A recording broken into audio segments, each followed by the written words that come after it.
आज के क्लास में हम लोग शुरुआत करने जा रहे हैं अपने मैथ में एक और नया चैप्टर। चैप्टर का नाम है कंपेयरिंग क्वांटिटीज। ध्यान से सुनेंगे। अब आज का क्लास आपका यहीं से स्टार्ट होता है और आज हम लोग मैथ में एक और नए चैप्टर का शुरुआत करने जा रहे हैं। चैप्टर का नाम है कंपेयरिंग क्वांटिटीज। इस चैप्टर को शुरू करने से पहले कुछ ज़रूरी बातें हैं जो आप लोगों को ध्यान में रखने हैं, क्योंकि इस चैप्टर को लेकर काफ़ी सारा कन्फ्यूजन आप लोगों के मन में हमेशा बना रहेगा। तो उसको पहले हम लोग थोड़ा दूर कर लेते हैं, फिर आगे बढ़ेंगे तो चैप्टर और आपके लिए ईजी हो जाएगा। देखिए, एनसीईआरटी में यदि इस चैप्टर का नाम आप देखेंगे तो यही नाम आपको मिलेगा, कंपेयरिंग क्वांटिटीज। मतलब जो बच्चे एनसीईआरटी का बुक बनाते हैं उनमें आप ये देखेंगे कि एनसीईआरटी बुक में चैप्टर का नाम कंपेयरिंग क्वांटिटीज ही है। ओके, लेकिन जब आप दूसरे किसी पब्लिकेशन का बुक बनाएंगे, एग्जाम्पल के तौर पे जो आपका बहुत फेमस किताब है एनसीईआरटी के बाद आर.एस. अग्रवाल का, उस किताब को जो बनाते हैं, उस बुक को जब बनाएंगे उसमें इस चैप्टर का नाम वहाँ पे आपको नहीं मिलेगा, बल्कि इस चैप्टर के नाम से वहाँ 5 चैप्टर मिलता है आपको। क्या क्या मिलेगा? पहला मिलेगा रेशियो एंड प्रपोर्शन, फिर मिलेगा यूनिटरी मेथड, फिर मिलेगा परसेंटेज, फिर प्रॉफिट एंड लॉस, और 5वां मिलेगा सिंपल इंटरेस्ट। इसका मतलब आप ये कह सकते हैं कि एनसीईआरटी में इस चैप्टर का जो नाम है वो कंपेयरिंग क्वांटिटीज है। तो यदि आप इस चैप्टर को पढ़ लेते हैं तो आपका 5 चैप्टर कवर हो जाएगा। एनसीईआरटी में केवल चैप्टर का नाम क्या दिया हुआ है? कंपेयरिंग क्वांटिटीज, लेकिन इसी के अंदर आप क्या क्या पढ़ते हैं? रेशियो एंड प्रपोर्शन पढ़ते हैं, यूनिटरी मेथड पढ़ते हैं, परसेंटेज पढ़ते हैं, प्रॉफिट एंड लॉस पढ़ते हैं, सिंपल इंटरेस्ट पढ़ते हैं। तो जब आप एनसीईआरटी के हिसाब से पढ़ोगे तो चैप्टर का आपको नाम वहां पे मिलेगा कंपेयरिंग क्वांटिटीज, और इसी के अंदर ये 5 चीज आपको मिल जाएगा। ठीक है, लेकिन जब आप किसी दूसरे बुक को बनाएंगे तो दूसरे बुक में इस चैप्टर का नाम कंपेयरिंग क्वांटिटीज नहीं दिया हुआ है, बल्कि उस बुक में 5 चैप्टर ही अलग अलग कर दिया गया है ना। जैसे अभी हम लोग बात करेंगे तो हम लोग क्या करेंगे, अपने इस चैप्टर को 5 पार्ट में डिवाइड करेंगे। कितने पार्ट में डिवाइड करने वाले हैं? 5 पार्ट में हम लोग इसको डिवाइड करेंगे ताकि हम लोग इसको बेहतर तरीके से समझ सके। सबसे पहला कुछ ऐसा कर लेंगे हम लोग, आप लोग भी कर लीजिएगा, ठीक ना। सबसे पहले हम लोग इस चैप्टर में बात करेंगे रेशियो एंड प्रपोर्शन का। रेशियो एंड प्रपोर्शन पहले हम लोग पढ़ेंगे। पहले लिख लेते हैं, उसके बाद आपको पूरा कहानी समझाएंगे। उसके बाद हम लोग पढ़ेंगे unitary method.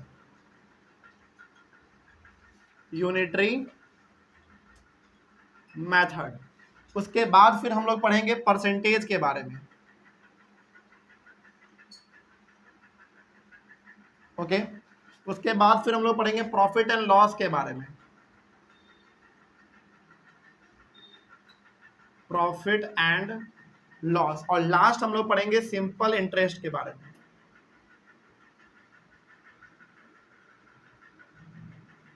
Simple interest. Okay, तो एक एक करके हम लोग इसके बारे में डिस्कस करेंगे, लेकिन पहले कुछ बातें हैं जो इंपॉर्टेंट है तो उसको लिख लिया जाए।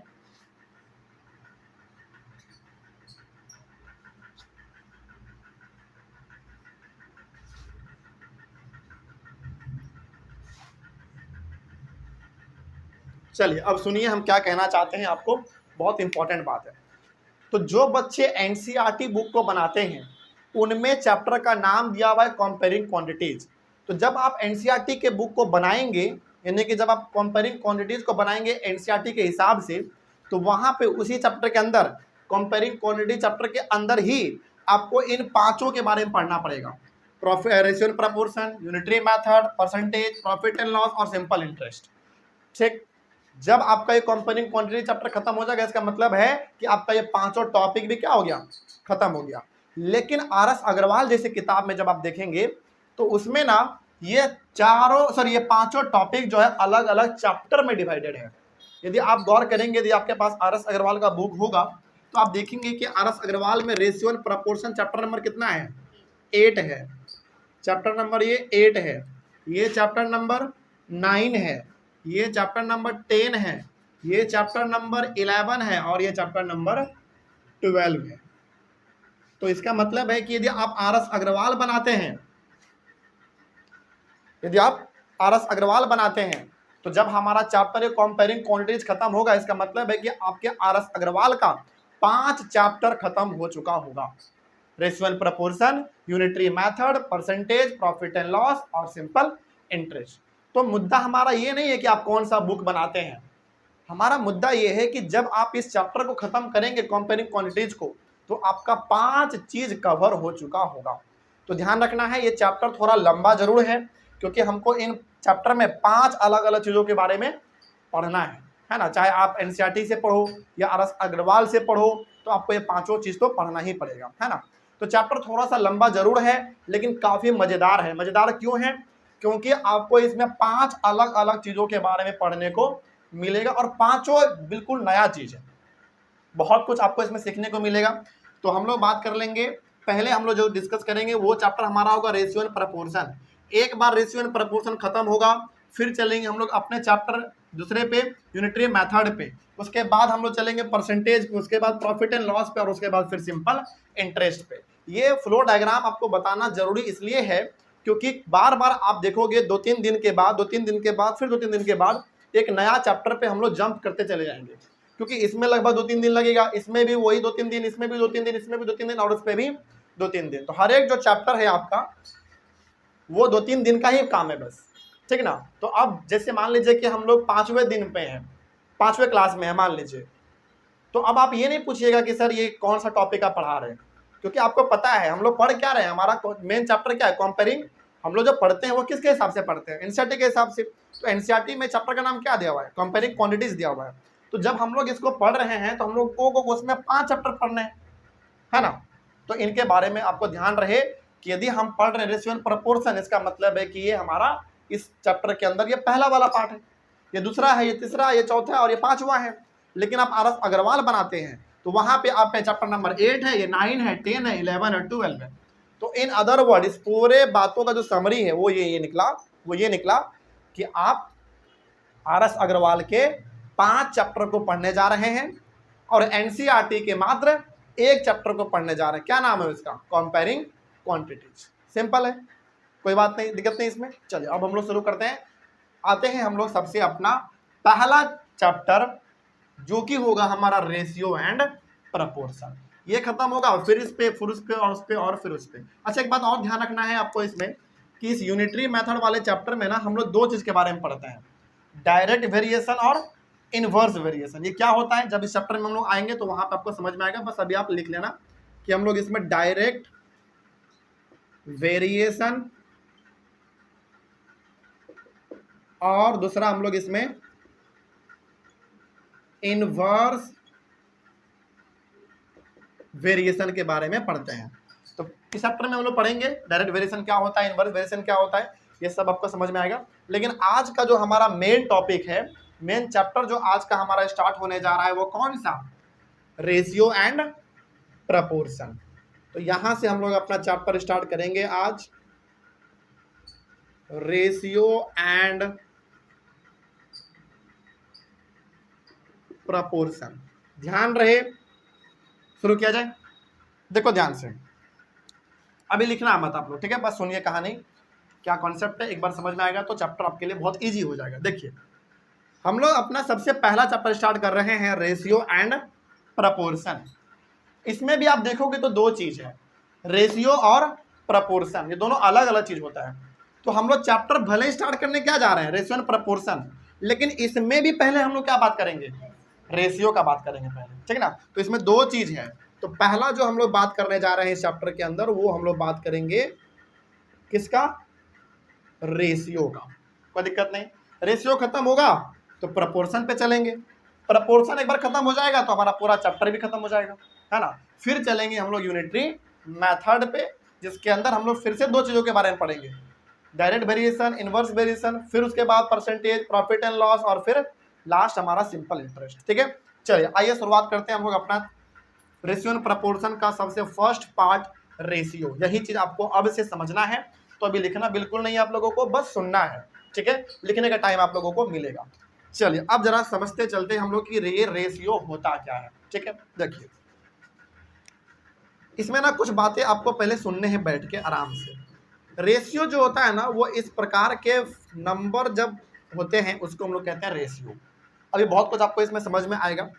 इसमें ना आप देख रहे होंगे, ये है हमारा ए का मतलब है पहला नंबर, बी का मतलब है दूसरा नंबर, ओके, जिसमें हम लोग इस वाले नंबर को बोलते हैं फर्स्ट टर्म। क्या बोलेंगे? फर्स्ट टर्म, या फिर इसका एक और नाम है एंटीसीडेंट। क्या बोला गया जाता है इसको? और ANTECEDENT, एंटीसीडेंट, ओके। उसके बाद ये जो आप देख रहे हैं बी, इसको बोला जाता है सेकेंड टर्म, क्योंकि दूसरा वाला है। या फिर इसको एक और नाम से पुकारा जाता है कॉन्सिक्वेंट। क्या बोला जाएगा? Consequent, CONSEQUENT, consequent, okay. उसके बाद ये जो आप दो डॉट देख रहे हैं, इसको बोला जाता है इज टू। क्या बोला जाएगा? Is to. तो अब इस प्रकार के फॉर्म में यदि कोई नंबर होता है तो उसको हम लोग बोलते हैं रेशियो। क्या बोलते हैं उसको? रेशियो। तो इसको पढ़ेंगे कैसे हम लोग? A is to B, okay, A is to B। ये जो दो डॉट देखा आपने, इन्हीं दो डॉट का नाम क्या है?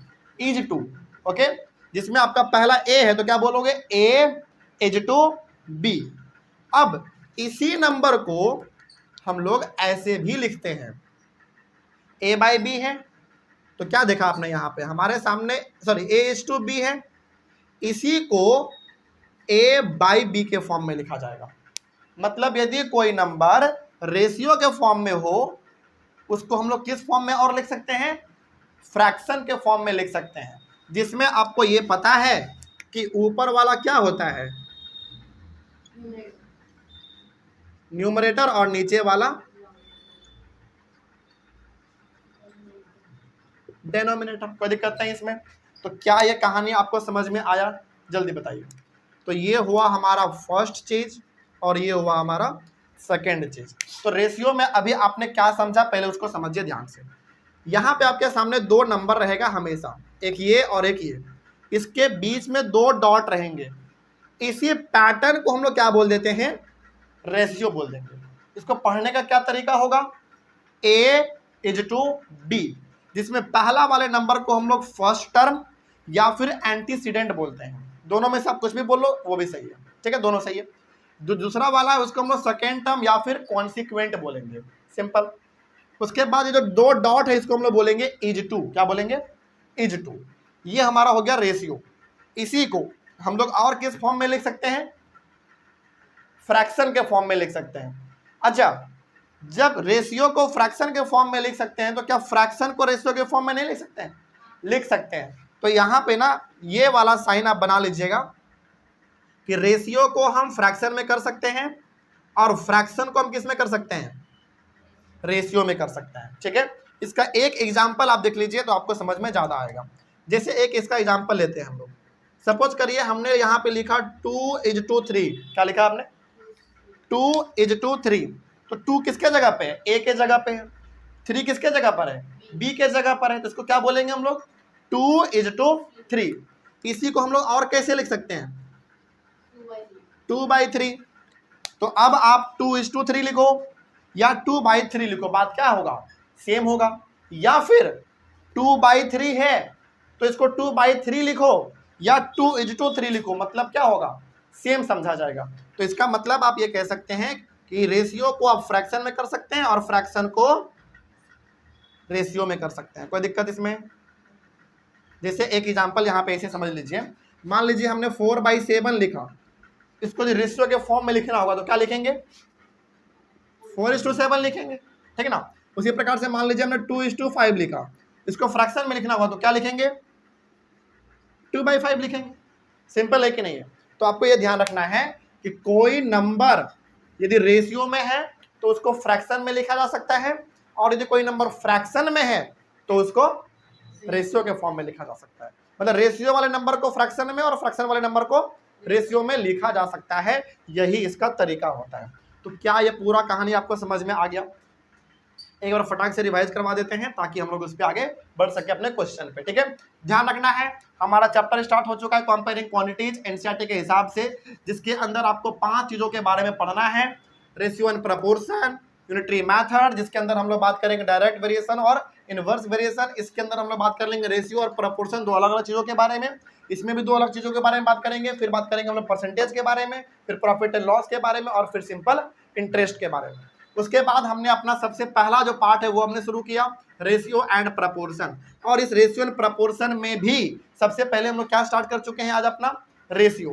रेशियो में आपको ध्यान रखना है कि जब भी इस प्रकार का नंबर इस फॉर्म में रहे, इसको हम लोग क्या बोलते हैं, रेशियो बोलेंगे। जिसमें आपका जो पहला है उसको हम फर्स्ट टर्म या फिर उसको एंटीसीडेंट बोल सकते हैं, सेकंड जो है उसको हम लोग सेकंड टर्म या फिर उसको कॉन्सिक्वेंट बोल सकते हैं, और यहाँ पे जो आपको 2 डॉट दिख रहा है उसको हम लोग क्या बोल सकते हैं, इज टू बोलेंगे। ठीक है, तो इसको पूरा बोलने का जो तरीका होता है वो होता है ए इज टू बी।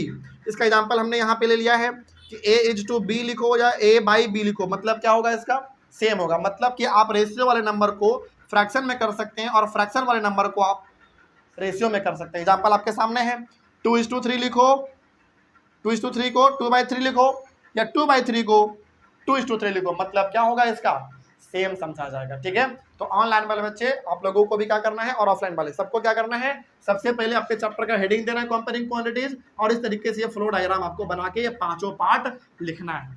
5 पार्ट लिख लेने के बाद हेडिंग देना है ratio and proportion, first number में रेशियो, और ये पूरा कहानी आपको लिख लेना है। ओके, इतना लिखने के बाद आपको ये क्वेश्चन लिख लेना है। ठीक है, मतलब इतना लिख लेने के बाद इसके जस्ट नीचे आप लिखेंगे ये क्वेश्चन।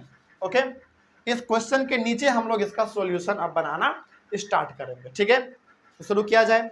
तो ये 2 ही क्वेश्चन आपके सामने हैं, इन क्वेश्चन को एक जगह लिख लीजिएगा, उसका सॉल्यूशन हम लोग एक एक करके सॉल्व कर लेंगे। ठीक है, आइए शुरू करते हैं हम लोग अपना, स्टार्ट किया जाए। एक काम करिए, पहले आप लोग ना इधर का लिख लीजिए, क्योंकि इधर का हमको मिटाना पड़ेगा ताकि हम इधर सवाल को बता सकें। इधर का हो गया सबका, चल इधर का काफी इंपॉर्टेंट था, तो अब हम लोग, अच्छा इसके बाद ही लिखे ना आप लोग क्वेश्चन, इसके बाद आप ये क्वेश्चन लिख लीजिएगा, और क्वेश्चन के बाद एक एक करके हम लोग इसके नीचे सॉल्यूशन डिस्कस करते चलेंगे। ठीक है, आइए शुरू करते हैं अपना सबसे पहला क्वेश्चन।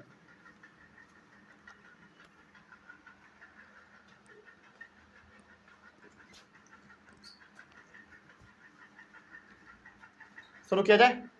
देखिए अब ध्यान से आप, सॉल्यूशन किसका, फर्स्ट का, फर्स्ट क्या बोला गया क्वेश्चन में, पहले क्वेश्चन को पढ़ेंगे हम लोग। ठीक है, देखो, express the ratios in simplest form. Simplest form का मतलब होता है उस रेशियो को तब तक आप काटते रहो जब तक कि वो कट रहा है, और जब एक बार डिवाइड ना लगे, जब ना कटने लगे, तो वही उसका क्या हो जाएगा, आंसर हो जाएगा। जैसे हमारे सामने पहला है 75:125, पहला है हमारे पास 75:125। तो हमने अभी तुरंत आपको बताया कि कोई नंबर यदि रेशियो में रहे तो उसको हम किस में कर सकते हैं, फ्रैक्शन में कर सकते हैं। तो क्या हम इसको 75/125 लिखेंगे तो क्या कुछ गलत होगा, बिल्कुल भी नहीं होगा। अब इसको क्या करना है, सिंपलेस्ट फॉर्म में लाना है। सिंपलेस्ट फॉर्म में लाने का जो सबसे आसान तरीका होता है वो ये कि ऊपर नीचे सेम टेबल से काटो, है ना। तो 2 से तो कटेगा नहीं, 3 से भी नहीं होगा।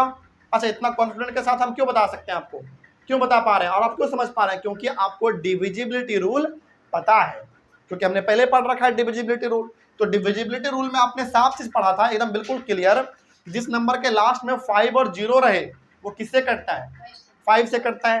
तो इसके लास्ट में 5 तो है, तो किससे कट जाएगा, 5 से कट जाएगा। तो बताइए 5 के टेबल से आप 75 को कितने बार में काटोगे, 15 बार में। और 5 के टेबल से 125 कितने बार में काटेंगे आप, सोच के बताइए जल्दी। 25। क्या अभी भी ये दोनों 5 से कटेगा?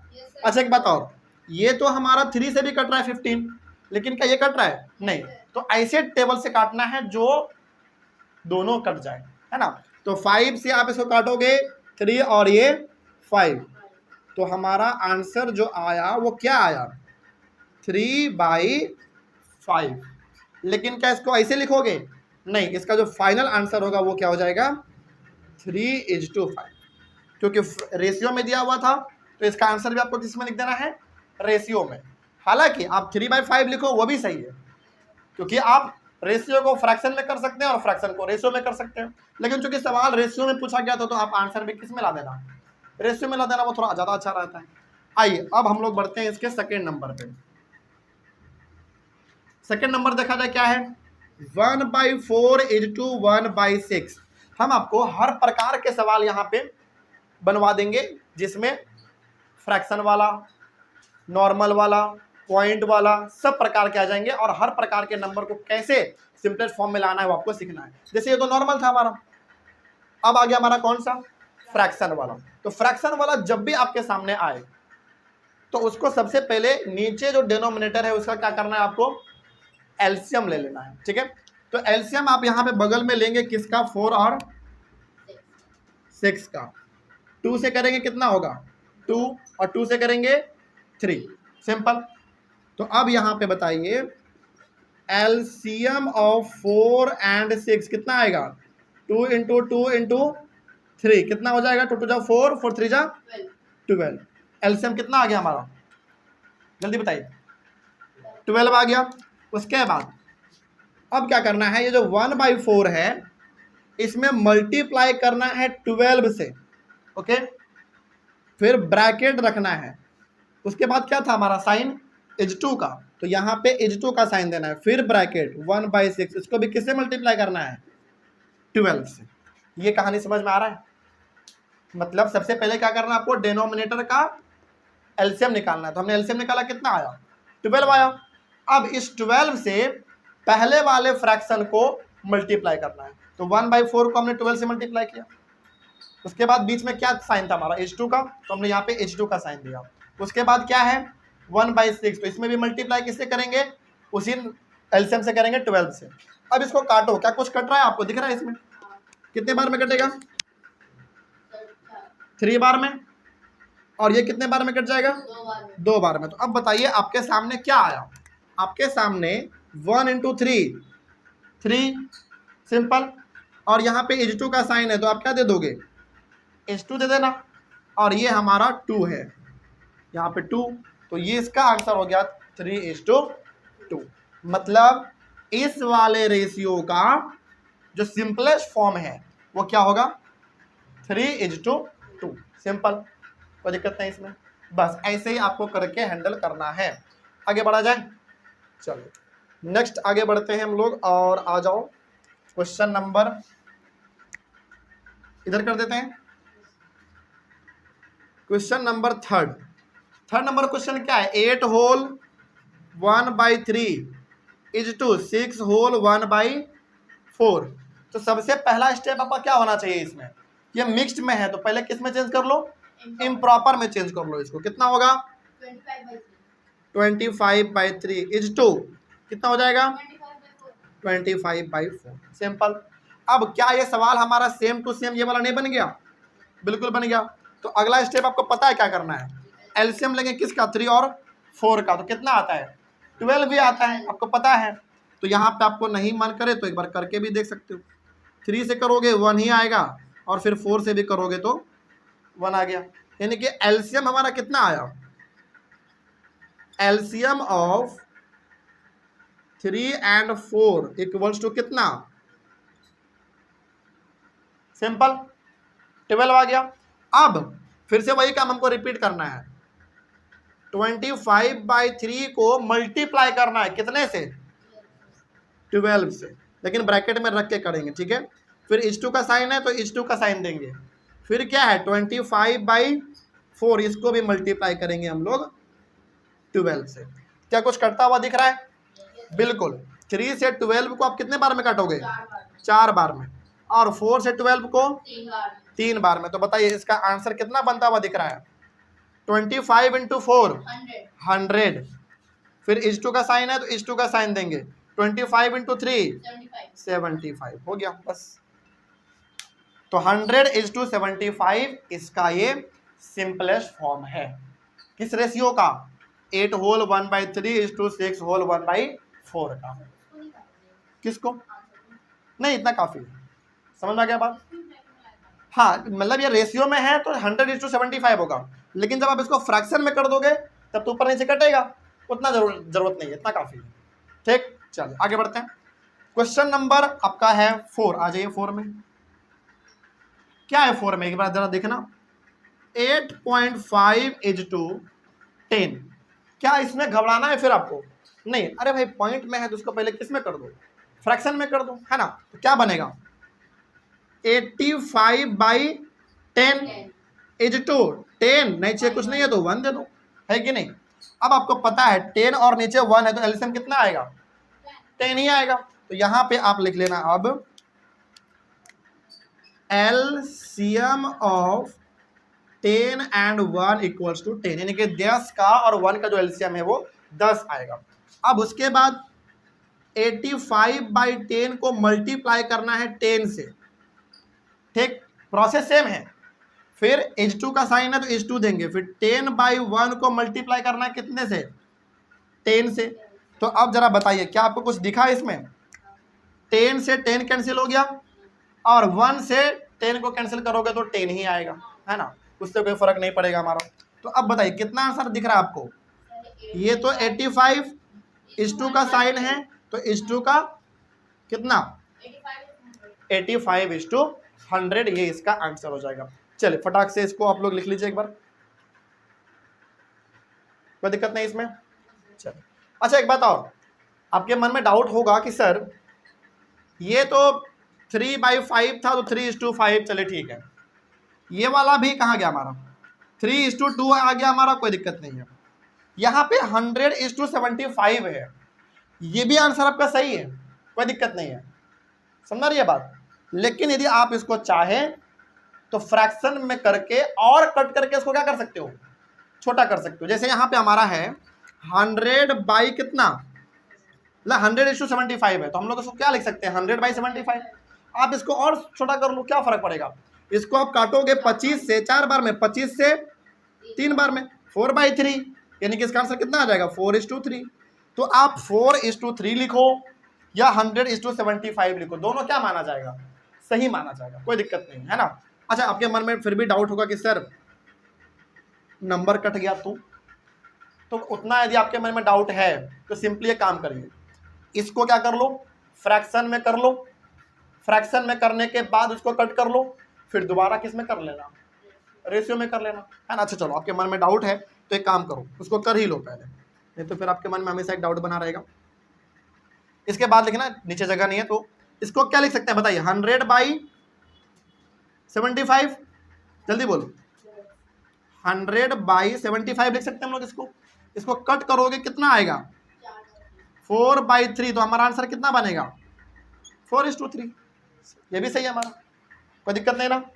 अच्छा, क्या इसको भी कर सकते हैं हम लोग?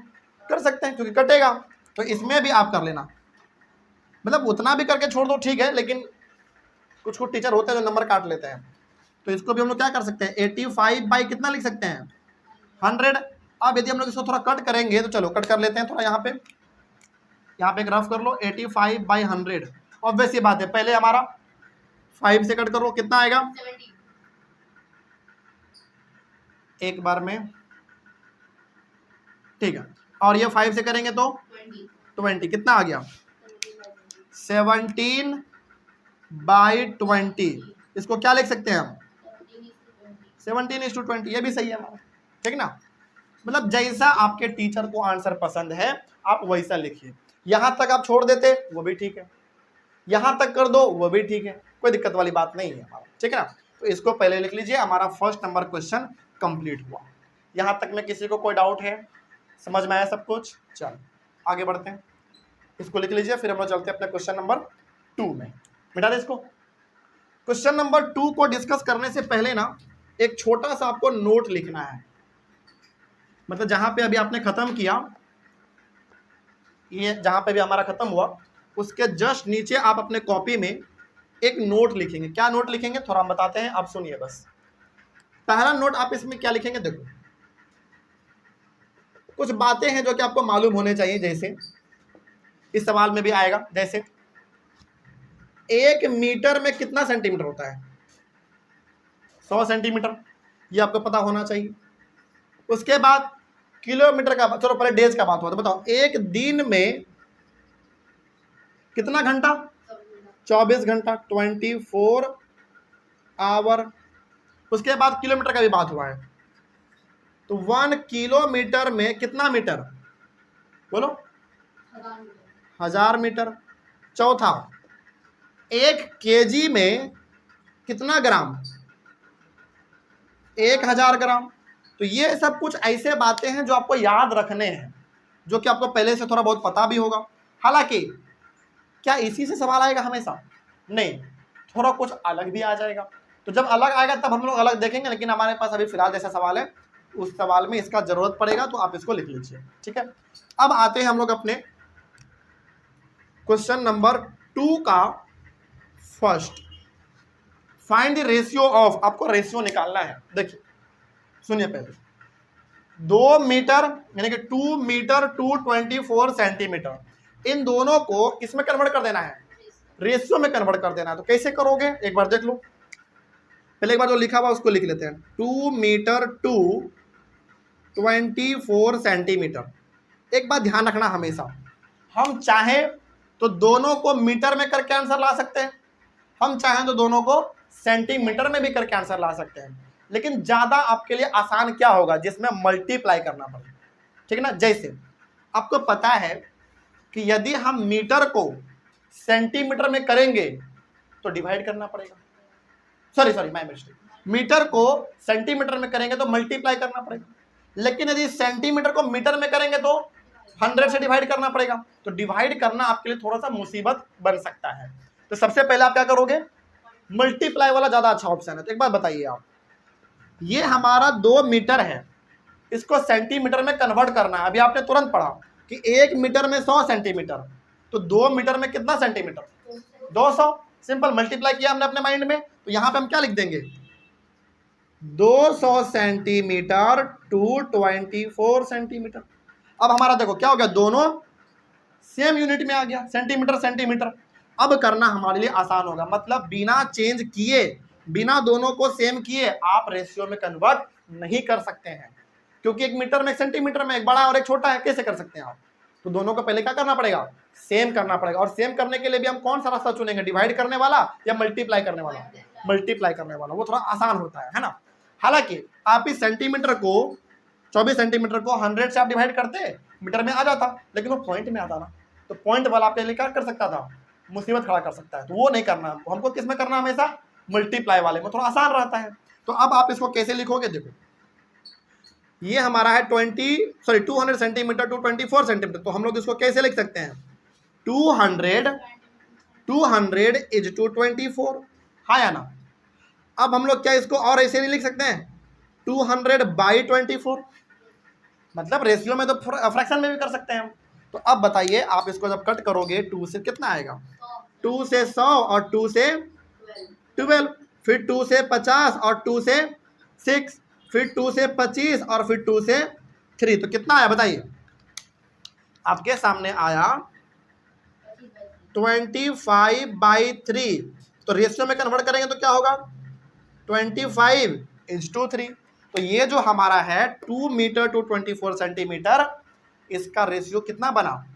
25/3। तो ऐसे ही करना है आपको हर सवाल में, ठीक ना। मल्टीप्लाई वाला रास्ता आपको चुनना है और आगे बढ़ना है। सेकंड नंबर देखिए क्या है। सेकंड नंबर है 3 days टू 30 आवर्स। तो करना क्या है हमको, एक बात बताइए। चलो अब हम आपसे पूछेंगे, आप डेज को आवर में करोगे या आवर को डेज में करोगे? बताओ। डेज को आवर में करेंगे, क्योंकि देखो यदि आप डेज को आवर में करते हैं तो आपको मल्टीप्लाई करना पड़ेगा, लेकिन आप आवर को डेज में करोगे तो आपको डिवाइड करना पड़ेगा। और डिवाइड हमेशा क्या होता है? हार्ड होता है, कॉम्प्लेक्स होता है, पेचीदा होता है, मुसीबत कर सकता है। तो आप क्या करो? मल्टीप्लाई करो। अब आपको पता है कि एक दिन में 24 घंटा होता है, तो यहाँ पे 3 दिन है, तो 3 दिन में कितना घंटा? हाँ, 72 आवर। तो यहाँ पे हम क्या लिख सकते हैं उसको? 72 आवर्स टू 30 आवर्स। कोई दिक्कत? तो हम इसको अब क्या कर सकते हैं? 72 इज टू, ऐसे लिखे थे ना हम पहले, हाँ 72:30 लिख सकते हैं, तो हम इसको 72/30 भी लिख सकते हैं, है कि नहीं। अब इसको आप डिवाइड करो, 2 से कैंसिल करोगे कितना आएगा 36 और 2 से 15। अब किससे करना चाहिए, क्योंकि 2 से तो होने वाला है नहीं, ऑब्वियस सी बात है 3 से करोगे कितना 12 और 3 से अब कटेगा नहीं कटेगा। तो कितना हो जाएगा हमारा आया 12/5 यानी कि 12:5। सिंपल है, बस ऐसे करते चलना आपको हर एक सवाल में। आइए अगला क्वेश्चन है हमारा थर्ड। हाँ बोलो।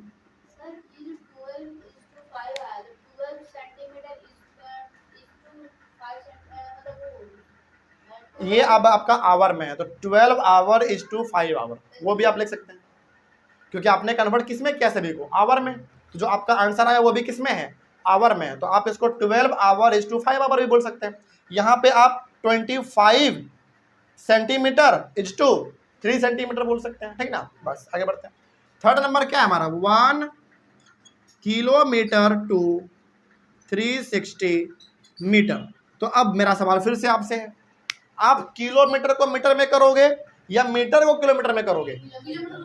किलोमीटर को मीटर में करो, क्योंकि उसमें मल्टीप्लाई करना पड़ेगा और वो आसान रहता है। अभी आपने यहाँ पे पढ़ा तुरंत कि 1 किलोमीटर में 1000 मीटर होता है, तो सिंपली हम लोग यहाँ पे कर लेंगे 1000 मीटर टू 360 मीटर।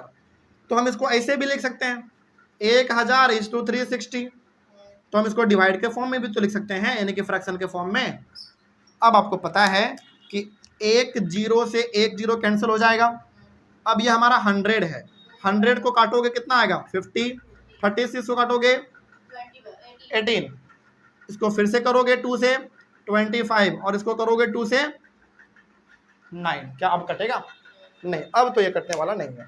तो हमारा आया यहाँ पे 25/9, तो हम इसको 25 इज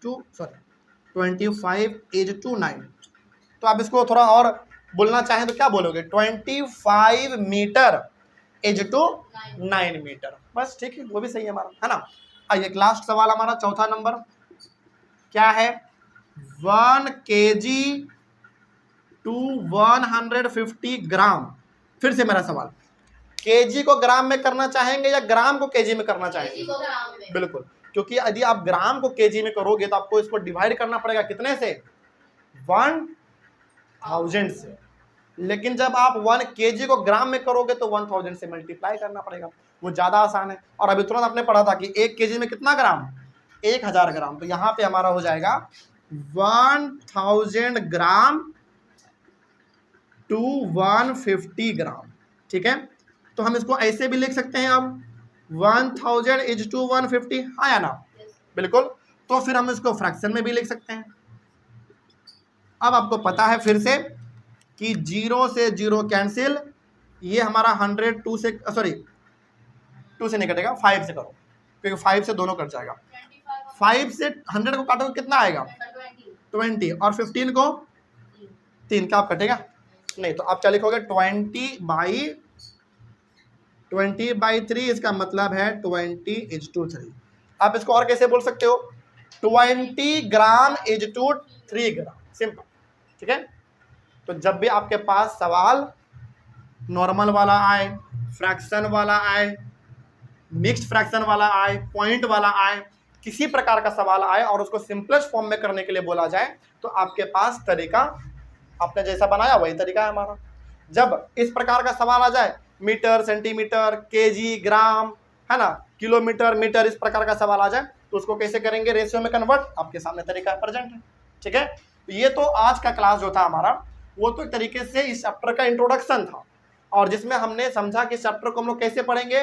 तो कंपेयरिंग क्वांटिटी जो चैप्टर हमारा है उसको हम लोग 5 तरीके से पढ़ेंगे, 5 पार्ट को एक एक करके पढ़ लेंगे, जिसमें हमने आज शुरुआत क्या, अच्छा इस 5 पार्ट में हम लोग को क्या पढ़ना है 5 चीज, ratio and proportion, unitary method, percentage, profit and loss और फिर सिंपल इंटरेस्ट, इन्हीं के बारे में हम लोग को पढ़ना है ना। जिसमें हमने अपना पहला टॉपिक आज स्टार्ट किया वो कौन सा, रेशियो एंड प्रपोर्शन, और उसमें भी हम लोगों ने पहले बात किया किसका, रेशियो का। अच्छा क्या रेशियो खत्म हो गया, नहीं, अभी तो शुरुआत हुआ है बस, है ना। तो अभी हमारा रेशियो चलेगा, रेशियो खत्म होगा फिर प्रपोर्शन चलेगा, प्रपोर्शन खत्म होगा फिर चलेंगे हम लोग यूनिटरी मेथड में। ठीक है, तो इस तरीके से हमारा आज का क्लास इतना ही था। समझ में आया सबको, कोई दिक्कत किसी को? तो कल जब हम लोग मिलेंगे तो रेशियो के और कुछ अलग अलग प्रकार के सवालों को सॉल्व करेंगे, फिर हम लोग चलेंगे प्रपोर्शन में। कोई दिक्कत नहीं इसमें। चलो, तो मिलते हैं हम लोग अपने अगले क्लास में। तब तक के लिए thank you very much and about nice day.